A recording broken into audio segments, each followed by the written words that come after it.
This video was brought to you by Henson Shaving. Last week, Trump signed an executive order to create an American sovereign wealth fund. This is something that Trump talked about a fair bit during the campaign, where he suggested that it could be funded by, quote, tariffs and other intelligent things, and even be used to pay down the national debt. But while this might sound a bit questionable, sovereign wealth funds have become remarkably popular recently, even in countries running fiscal deficits. The UK, for instance, set up a so-called national wealth fund late last year. So in this video, we're going to explain what sovereign wealth funds actually are, why they've become so popular recently, and whether it makes sense for the US or the UK.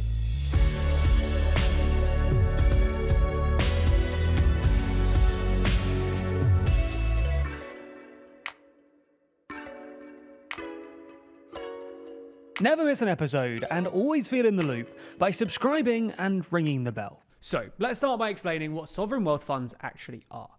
The first sovereign wealth funds were created by oil-rich countries that reliably ran budget surpluses and ended up with too much cash. They couldn't find productive investments at home. After all, there's only so much cash an economy can absorb, and they had enough foreign exchange reserves to weather any imaginable storm.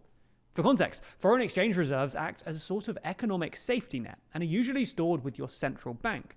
Reserves are assets that you know you can sell in an emergency if you have to do something like defend your currency or cope with a sudden decline in oil prices. After a certain point, it just became sort of a waste to store even more cash, when this money could instead be invested into riskier but higher yield assets like stocks. But because central banks and governments don't really do this, these countries had to set up new funds to invest abroad, which is what the original sovereign wealth funds in oil-rich countries like Kuwait, the UAE, Qatar, and Norway did and do. These investments did two things. One, they generated higher returns, but two, they also saved these countries from what's known as Dutch disease, which is what happens when demand for a certain export, usually oil, pushes up the value of your currency, making all of your other exports uncompetitive, and thereby only increasing your dependence on that particular sector. Sovereign wealth funds can offset this though. To buy foreign assets, they essentially sell their domestic currency for foreign currency, which puts downward pressure on their domestic currency. To recap, sovereign wealth funds serve two purposes then. They generate relatively high returns and stave off Dutch disease. But originally, they were only set up by countries that met two conditions. Their domestic economy couldn't really absorb more cash, and they had enough foreign exchange reserves. Anyway, because very few countries actually meet these two criteria, sovereign wealth funds used to be pretty rare. There was a spike in interest in the early 2000s that was triggered by both a rise in oil prices and the rise of neoliberalism, which encouraged a number of countries to privatize their national industries, resulting in a temporary but significant surplus. However, there's been an unprecedented uptick in interest in the past couple of years, with the US, UK, and other countries like Indonesia all trying to get in on the action. So how come everyone's creating sovereign wealth funds all of a sudden? After all, it's not like we've seen a sudden uptick in oil prices, and very few countries are running significant surpluses at the moment. Well, not everything that's called a sovereign wealth fund today is actually a sovereign wealth fund in the traditional sense of the word. Some of these funds are actually stabilization funds, which are basically just reserves controlled by the government instead of the central bank. And some are basically just massive government-monitored pension funds, like Japan's GPIF or South Korea's NPS, which have grown so big that they've started investing abroad. But lots of these so-called sovereign wealth funds are basically just a way of rebranding government-directed investment. Some funds, like China's CIC and Saudi Arabia's PIF, invest both domestically and abroad, so might reasonably be considered sovereign wealth funds in the traditional sense of the word. But the new National Wealth Fund in the UK, for instance, invests exclusively in the domestic economy, and is functionally just a renaming of the UK Infrastructure Bank and the British Business Bank. Trump's new sovereign wealth fund will probably also do the same thing, given that the US doesn't run a surplus and needs a lot of domestic investment in things like infrastructure. This raises the question then, what's the point in these funds if they just take government cash and invest it domestically? Isn't that what governments are for anyway? Well, there are at least 3 reasons that countries like the UK and US might still like them. First, they just sound good to voters, who like the idea of being sovereign and wealthy.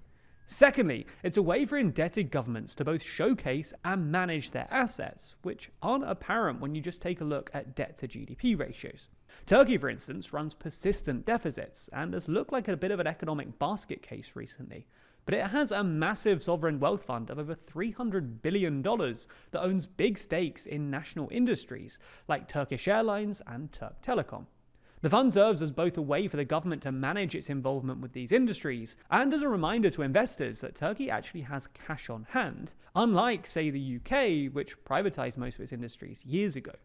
This seems to be part of Trump's plan, which is why his executive order stressed that the US actually has $5.7 trillion in assets.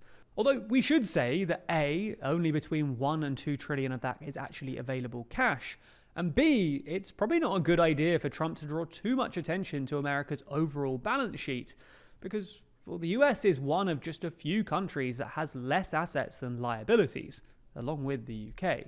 On top of that, a new sovereign wealth fund risks exacerbating this problem, given that it will have to be funded by yet more borrowing. But the third reason that governments might like the idea of a sovereign wealth fund is that they can be a way to insulate investments from short-term political pressures. If they're set up right, strategic wealth funds can invest in long-term projects without any risk that the investment will be scrapped by a change of government. The best example of this is France's sovereign wealth fund, which has facilitated French investment in strategic sectors like nuclear power. Again though, this doesn't seem likely in the US, given that Trump has made it clear that he imagines himself as controlling its investments, so it's hard to see the Democrats keeping it when they take charge. All in all, while there are some potential advantages to a sovereign wealth fund if managed correctly, they don't really seem to make sense for either the UK or US, which could be a little irritating for Trump and his fans, who clearly see this as a real opportunity. Although irritation is something that those of us who shave regularly are all too used to. In fact, lots of people actively don't like shaving. After all, it's expensive, with brands selling overpriced razor cartridges filled with useless technology, and even if you do pay for all of that stuff, you're often left with a bad experience: razor burn, ingrown hairs, and irritation. That's a problem that Henson Shaving have aimed to solve with their razor, one that's actively designed to protect your skin. In fact, Henson razors are better for 3 reasons. Firstly, Henson's AL13 razor, which they produce at their aerospace machine shop, holds blades at a perfect 30-degree angle, extending the blade only 0.0013 inches past the shave plane. That's less than the thickness of a human hair, and ensures that the blade is supported properly, unlike many other companies' blades, which in turn makes sure that you have a far better shave for your skin. Secondly, they're just cheaper. Those fancy blade cartridges are full of single-use junk, which makes each individual blade vastly more expensive than it has to be. Henson's razor takes totally standard blades, which cost just a few cents, which means that you can save money and can afford to replace your blades more often, so that you don't need to keep dragging a dull razor across your face just to try and get value out of that overpriced plastic. Speaking of plastic, those other cartridges certainly aren't good for the environment either, with 2 billion razor cartridges thrown away every year in the US alone. That's not true of Henson's blades though, which contain 0 plastic, even in their packaging. If you want to try it out, then click the link in the description, add a razor and 100 blades to your cart, and then once you've done that, use our discount code TLDR at checkout, and you'll get all of those blades absolutely free. Using our link and our code also means that they know that you came from us, which really helps us out.